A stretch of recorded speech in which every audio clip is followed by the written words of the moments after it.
Do you like stories?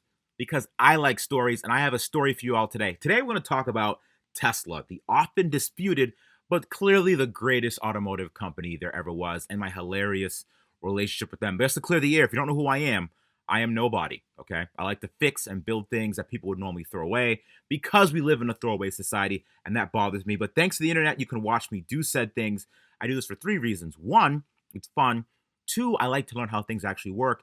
And three, I'm not a millionaire, independently wealthy, or related to a hip hop artist. I am a Tesla fan, enthusiast, and I'm also a Tesla shareholder. I own 4 Tesla mugs, okay? I own several Teslas. I probably own about 10 or 15 or so, maybe more than that. But yes, I've owned a bunch, and I'm also the owner of a repair shop called The Electrified Garage, an independent repair facility where people bring us their Teslas to fix, run by 2 Tesla former employees. And speaking of that, we're hiring, all right? We're based in New Hampshire. You have to be motivated, a self-starter, open-minded, eager to learn, and have a strong automotive electrical background. And you might see me a few times a week, in which I will demand you buy me lunch. So if you're interested, send me your resume, info@electrifiedgarage.com to apply. But if you want to hear more about the garage and what we do, there's a video in the description box below about what the Electrified Garage actually gets into on a daily basis. Now, anyways, the funniest thing happened, all right? I've been rebuilding Teslas for a while now, and it's a very cool car. One of my good friends got a job there.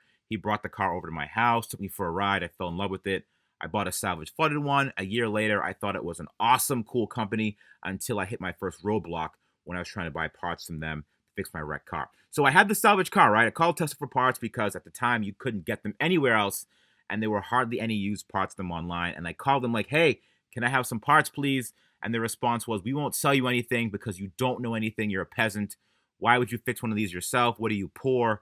Just buy a new car. No, they didn't accuse me of being poor, all right? They didn't do that. But they did tell me to buy a new car. That struck a nerve with me. Like, literal a throwaway society, all right? Just throw it away and buy a new one. For example, this California Camry right here on IA.com, right? 10,000 miles. It runs and drives. No airbags went off. It needs a new front bumper, rear hatch, and rear bumper. That's it. And they literally threw this entire car away. Doesn't that make you mad? This thing runs and drives. There are many out there that would kill to have a car like this. And some cars drive like this on a daily basis. Anyways, buy this car because it's a Model 3 and Model 3s are cool. So go to IA.com and use code SAVE50 for half off registration. And when you do buy it, I want you to email me and say, wow, Rich, thanks for nothing. I am now just like everyone else that owns a Model 3. But anyways, I was like, let's try a new approach with dealing with Tesla, okay? If it pleases the crown, may I have some parts, please? And they're like, no, because you can't fix this car. Only us Tesla-trained techs can do it. Scram. So I'm jumping up and down about this story, complaining about this very odd tactic, and I get my second roadblock, all right? And this is the most difficult roadblock to this day. It's called the Tesla Simps, all right? Other nicknames I've given them are the Fedora Army, Elon's Musketeers, the Translucent Cave Dwellers, the Fanboys, the Nerd Herd, and the Dork Patrol, and the Musk Mob. And I've noticed one thing. When you call them fanboys, they get irrationally upset, and they report your videos on YouTube. So I'm going to use the term Musketeers. So I started talking about this story, and the Musketeers were like, whoa, Tesla's right. You don't know what you're doing. It's a liability. How would you feel if a car that someone built caught fire? And I'm like, well, I'd feel the same way as all the other Teslas fresh off the showroom floor that caught fire, just driving down the road. And the response was, "Rah!" Just like vampires when they see sunlight. Repaired Teslas make up a tiny percentage of cars on the road. As a matter of fact, there's a high likelihood you've never even seen one on before, all right? The likelihood of blowing up is small, just like a regular Tesla. So anyways, the new enemy of the Musketeers. So now Tesla over the years have done some really odd things. And the first big bump I experienced was, I think, the Takata airbag recall. Now, if you don't remember that, Takata had a bunch of airbag recalls where the airbag either wouldn't go off in an accident or it would just be like a bomb and literally explode in your face for no reason and kill you. So my friend called me and said, hey, man, I have a salvage car. I went to Tesla and they said they won't replace the airbag, under the recall. And they denied the recall on my car because it was an accident before. And I'm like, okay, let's think about this logically. Now, maybe when the car was in an accident, the airbag went off and it was replaced with a good one. And that's probably why they're denying you your recall work. Now, he's like, no, it was minor collision. No airbags went off. And I'm like, here we go. The car's fine. He's been driving it and they won't replace the airbag. It was a mandatory recall. So the National Highway Transportation Association was like, hey, listen, you have to replace these. So I scratched my head and I said, imagine a company being so literal, you have a back room full of new airbags. A man walks into the front door and says there's a mandatory recall on my airbags. And the company says, hey, you know what? We can't do that. And the employee that said that goes home, has a great sleep that night, knowing there's a chance that airbag may very well explode in that man's face. And then that same employee waking up the next morning like, babe, what's for breakfast? It's so I raised hell. I made a video and I called the NHTSA, and within days, Tesla was like, "Oh, hey, wait, that was wrong. We were just playing. Let's go ahead and replace that airbag. We're cool, right?" It's just very different because remember Honda, they went to the actual salvage yards and physically removed the old airbags so people wouldn't reuse them. They actually called the yard and says, "Hey, listen, you can't sell cars with these in them anymore." But anyways, that's water under the bridge. No big deal. That was in the past. I called the authorities on Tesla and forced their hands to make the right decision. Now, speaking of right decision, my best friend in the whole wide world, Sam, just wanted to clarify something. He used me in one of his recent videos. He used me. He said that I got kicked out of an event and people were like, yeah, Rich sucks. But if you look carefully, actually not even that carefully, that is not me. This man with a full head of hair is not me. I have 0 hair. This man has 10 hair. And then when I was shaving my face in his bathroom, he informed me that he uses that shaver for his nether regions, which overall was very embarrassing. But that episode was riddled with things that just plain weren't true. But you know what was true about that episode? It is, in fact, very smooth. I use it up, down, north, and south. So small, I use it everywhere. It has a built-in LED light that shines on grooming areas for closer, more precise trimming, so you can shave a mohawk down there if you want in complete darkness. It has a 7,000 RPM motor with quiet stroke technology. Who doesn't love quiet strokes? It also comes with a ball lotion and deodorant. Sometimes your balls can get unruly, so stop chasing them around. Throw some lotion on them. You need to try them out. Use my code for 20% off in the description box below. Thank you, Manscaped, for sponsoring this episode. So time went on, and I finished the car, and interestingly enough, they gave me something called a referral code. Now, a referral code is something like a perk program that Tesla offered. So when someone uses your code to buy a car, you can get magical things like power walls and Tesla power wheels, etc., etc. And what's funny is that I looked in my perk box and I saw that I was entitled to 2 Tesla ride-on cars. So I'm like, perfect. I ordered 2 for my kids for Christmas time a few years ago. And the funny thing is that, when I got them both, one was actually flooded. It was funny. One of the batteries must have sat in water somehow. And what are the odds of that? One of the batteries that I got was messed up. But this could be ironic. I don't know. I'm not blaming this on Tesla. I just found it was kind of funny. So I called Radio Flyer and they sent me another one. And then that battery died a year later. But anyways, so as things progressed, they got more difficult with Tesla. And one of my favorite clips was when I tried to order parts through them. I wanted a lug nut cover. And then just listen to this conversation real quick. Oh, you know what? No. Oh, just to be clear on something, I don't need the lug nuts too. I just need the little tiny plastic covers that go over the lug nuts. Oh, okay. Well, what do you need those for? I'm sorry? What do you need those? Why? Oh. Sorry. Hold on one second. Hold on.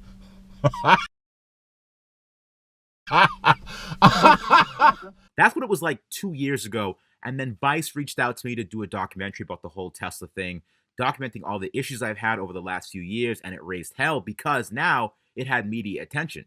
Now people actually started listening to me for a change. And as a result, Tesla made some more changes. That wasn't my intention, but they started actually selling parts for cars with salvage titles, which was huge because they never actually did that before.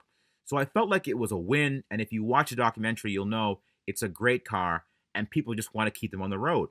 But here's where I got into the second coming of the Tesla simps, the supercharging access. Now, supercharging is the ability to use Tesla's fast charging network, and Tesla turns them off on salvage cars. But you can pay them anywhere from a few grand to about $12,000 or so. They'd recertify the car and turn the supercharging back on. Well, unfortunately, later on, a couple of years later, they decided to do a bulk disabling of supercharging.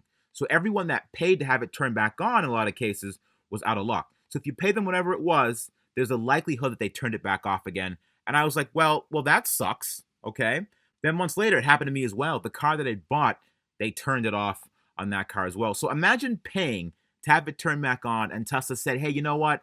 That's not our policy anymore. And in their official document, if you try to go through a third party, it says right here in fine print, if you try to turn it back on, you can face legal action. So basically, if you turn it back on, you might go to jail. Does that seem odd to you? Legal action? Even if you don't use it, just you turning it back on, it could get you in trouble. But also that they also have an email address to snitch on them. So if you have any hints or inkling that someone might be doing this illegally, you can email this address right here, and you could rat out your friends to Tesla. And here's where the musketeers come in again. Now, the guy screaming in the comment sections of internet websites, many people said it was a liability thing. Like if you rebuilt a Tesla and it blows up, the company looks bad. But guess what? All Model 3 supercharged. Yes, all salvage Model 3 supercharged. Even this one supercharges. It looks like it fell off a cliff.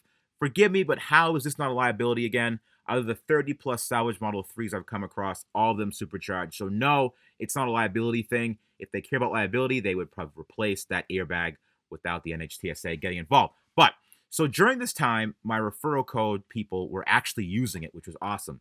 The more cars people bought through the program, the more perks I would get. So I was getting a lot of opposition about my thoughts towards Tesla, and people were saying I'm setting Tesla back and I'm ruining the brand. But mysteriously, people are still using the referral code. So people are watching the videos that I made about a car I endorse and making a conscious decision to buy a Tesla based off those videos. But somehow, according to the simps, I'm sending Tesla back because their sarcasm detectors were broken or something, and also with me complaining about the way Tesla treats people that aren't their ideal customer. But either way, people still use them. Literally hundreds of messages saying, why should Tesla care about you and your wrecked car? Tons and tons of hate. So I said, you know what? You're right. I'm going to support the brand. I'm going to buy a Model X. As a shareholder, I'm going to support them and buy a car from them. It was September of 2018. I remember like it was yesterday. I found a used 90D on Tesla.com, a used inventory car. I won't share the price, but it was literally double the price of your average used car sold in the United States. And they were selling this thing with cryptic online photos, and you could barely see the real thing. But either way, I don't care. I wanted it.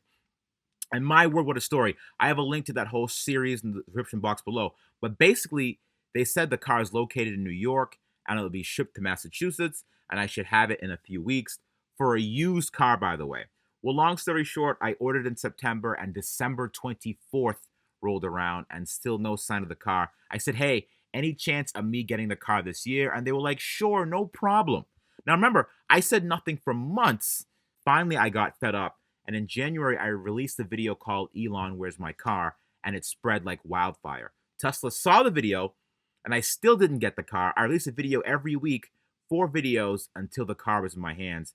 And they said they didn't know where the car was. I mean, I called around, found the body shop the car was at. They told me the car was ready. I drove with my mom. They looked me dead in the eye and said, no, the car isn't ready. Not only that, but they said they had a loaner car for me. I went back again. No loaner car. It was the most embarrassing and cringy car buying experience ever. But I finally got the car after a few months of back and forth. Now imagine buying a used car and it taking 3 months for you to get it. A car that already exists, and guess who's right behind me? The Tesla simps. Tesla was busy with Model 3 deliveries. You should have known this. You shouldn't have ordered the car, bro. Seriously, give them a break. They're trying, bro, please. But hear me out. Again, I'm a Tesla shareholder, and I have real money in Tesla. I handed them several $1,000s for a car that doesn't exist, and I'm supposed to be like, LOL, it's okay, bro. I know you're busy. It's okay. Now, I don't care that the car took that long. I just wish the expectation was set. So if I bought the car and they said it was going to take 4 months, I'd be like, okay, expectation was set, no biggie. So I'm fighting Tesla and the Tesla simps once again. I finally got the car, and then I get this email from one of my subscribers saying, hey man, love the vids, just try to buy a Tesla using your code. And they said it doesn't exist.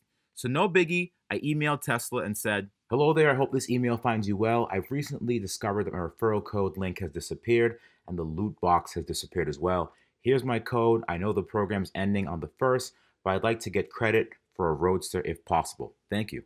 Then I got this email back from them. Hey Richard, thank you for contacting us regarding the Tesla referral program. We're having a few technical difficulties. This will be resolved shortly. Rest assured, you will continue to get credit for any referrals made before February 1st. Thanks. Like, dude, don't even worry about it. It's just a glitch. You'll get your credit. And finally, literally 3 days after my Model X was delivered, I got this email.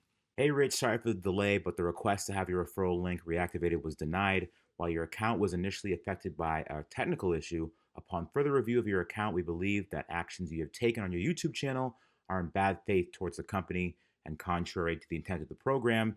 Your account has been banned from the referral incentives for violating the good faith policy of the program.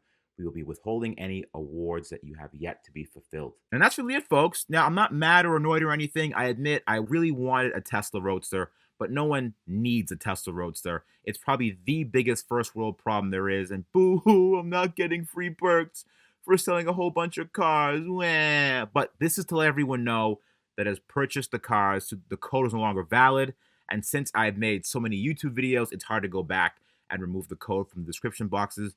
So I'm going to leave them there like taxidermy. It's just a pile of soft tissue of what used to be. So I'm not mad, right? This could have been a lot worse. I could have been called a pedo guy or something like that, which would ruin my YouTube career. But either way, what really gets me is that a few months later, after canceling the code, here's what really gets to me and why I feel used. Tesla came to the grand opening of the electrified garage. Let us not forget, these men and women are my friends, my people, Tesla employees. They came to the event. They gave test rides to people that have never driven a Tesla before to help them sell more cars, okay? I let them in my bed again. They laid with me. They slept with me and then kicked me out of bed the next day. Didn't even leave a note, okay? They came and they literally left. I'll say it again. I understand. I'm not mad. They're a company and they can do whatever they want. Remember, freedom of speech is not freedom of repercussions. There's not much I can do, really. My main mission is the right to repair, to give people the power to repair their own cars. I started a Facebook group several years ago for people that want to sell Tesla parts called Tesla Parts Buy, Sell, Trade, which helps thousands of people. And I feel like I did my part, you know? I brought attention to the cars. People purchased them as a result. Others decided not to purchase them based on some findings. I started a small community of DIYers and Tesla rebuilders. I came what I needed to do, getting my ass kicked around every corner. I realized that my calling is likely the DIY community, not the Tesla community. For example, the DIY electric vehicle group on Facebook, which I'm pretty active on, that's more my calling because, unfortunately, the overwhelming majority of Tesla owners aren't really the tinkerers that I thought they would be. They aren't really willing to push the limits on a car that has a warranty and when they make payments on, which I get. So I'll be doing more DIY type stuff and experimenting with different platforms with cars that are a little bit more mature with the larger DIY base. So that's all I wanted to say. Thanks for coming to my TED Talk, and I will see you guys next week.